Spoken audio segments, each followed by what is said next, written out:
நீலகிரி மாவட்டம் குன்னூர் நகரமன்ற கூட்டத்தில் விடியா திமுக நகராட்சியை கண்டித்து அதிமுக வார்டு உறுப்பினர்கள் உள்ளிருப்பு போராட்டத்தில் ஈடுபட்டனர்.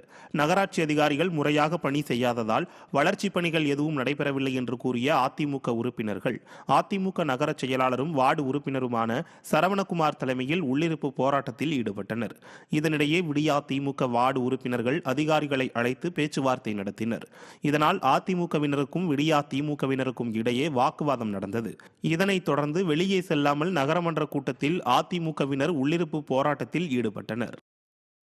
திருவள்ளூர் மாவட்டம் கும்மிடிப்பூண்டியில் ஓடும் அரசு பேருந்தில் பள்ளி கல்லூரி மாணவர்கள் அராஜகத்தில் ஈடுபட்டதால் பேருந்து சுமார் அரை மணி நேரம் நிறுத்தப்பட்டதால் பயணிகள் கடும் அவதியடைந்தனர்.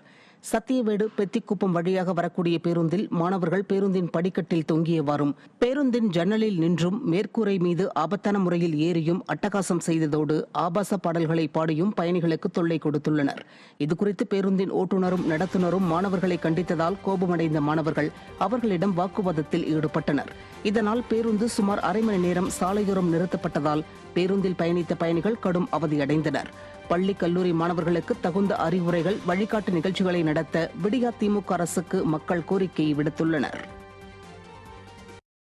சென்னை அருகே ஆவடி அரசு பொது மருத்துவமனையில் போதிய மருத்துவர்கள் மற்றும் பணியாளர்கள் இல்லாமல் நோயாளிகள் மிகுந்த அவதிக்குள்ளாகி வருகின்றனர்.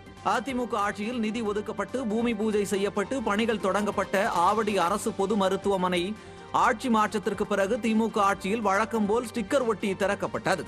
இந்த நிலையில் போதிய மருத்துவர்கள் மற்றும் மருத்துவ பணியாளர்கள் இல்லாத காரணத்தால் சிகிச்சைக்காக செல்லும் குழந்தைகள், முதியவர்கள், கர்ப்பிணிகள் நீண்ட நேரம் காத்திருக்கும் சூழல் ஏற்பட்டுள்ளது. 3 தளங்களை கொண்ட மருத்துவமனையில் தரைத்தளம், முதல் தளம் தவிர மற்ற 2 தளங்கள் முற்றிலும் முடங்கி உயர் சிகிச்சைகள் அளிக்க தேவையான உபகரணங்கள், உயர்தர படுக்கைகள், ஸ்கேன் இயந்திரங்கள் பழுதடைந்து பயன்படுத்த முடியாத நிலையில் உள்ளது.